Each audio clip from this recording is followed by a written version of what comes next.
Halo semuanya, perkenalkan nama saya Novilia Hartono dan sekarang saya akan menjelaskan tentang Pancasila dalam dinamika ketatanegaraan Indonesia.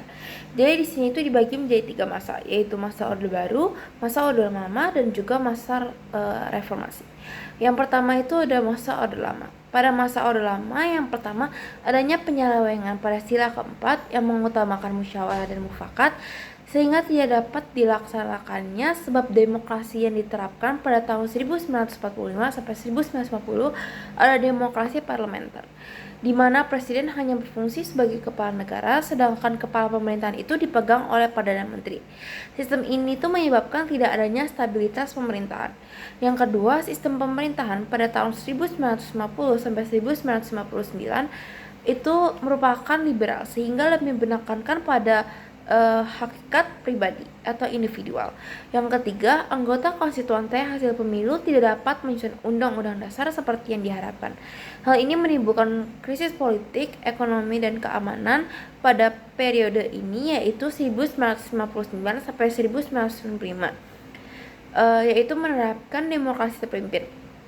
Demokrasi ini bukan berada pada kekuasaan rakyat sehingga yang memimpin adalah nilai-nilai Pancasila, tetapi berada pada kekuasaan tertinggi yaitu Presiden Soekarno.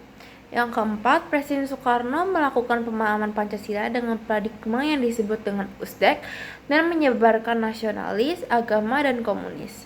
Yang kelima dan sekaligus terakhir yaitu adanya upaya-upaya untuk mengganti Pancasila sebagai dasar negara paham komunis oleh PKI melalui pemberontakan di Madiun tahun 1948 dan oleh DI atau TII yang ingin mendirikan negara sebagai dasar Islam. Yang kedua itu ada masa Orde Baru. Yang pertama, Presiden Soeharto menjabat selama 32 tahun. Yang kedua, terjadi penafsiran sepihak terhadap Pancasila oleh rezim Orde Baru melalui program P4. Yang ketiga, adanya penindasan ideologi sehingga orang-orang yang mempunyai gagasan kreatif menjadi takut untuk mengemukakan pendapatnya. Yang keempat, adanya penindasan secara fisik seperti pembunuhan terhadap orang Timor, Aceh, Irian Jaya, kasus Tanjung Priok, pengerusakan atau penghancuran pada kasus 27 Juli, dan seterusnya.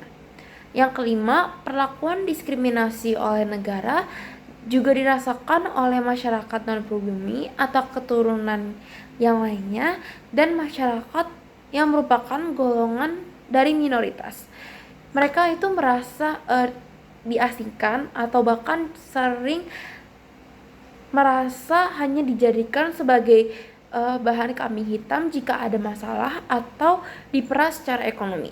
Yang ketiga sekaligus yang terakhir yaitu pada masa reformasi. Pada era reformasi ini yang pertama, Pancasila menjadi sebagai ideologi tanpa memperhatikan kerelevannya. Yang kedua, para elit politik cenderung hanya memanfaatkan gelombang reformasi yang hanya meraih kekuasaan sehingga tidak dapat heran apabila banyak terjadi pembenturan kepentingan politik. Yang ketiga, pemerintahan itu kurang konsisten dalam menegakkan hukum. Yang keempat, menurunnya rasa persatuan dan kesatuan yang ditandai dengan adanya konflik di beberapa daerah seperti tawuran antar pelajar, tindak kekerasan yang dijadikan sebagai alat untuk menyelesaikan masalah, dan sebagainya. Peristiwa tersebut ini banyak menelan korban jiwa antar sesama warga bangsa dan kehidupan masyarakat.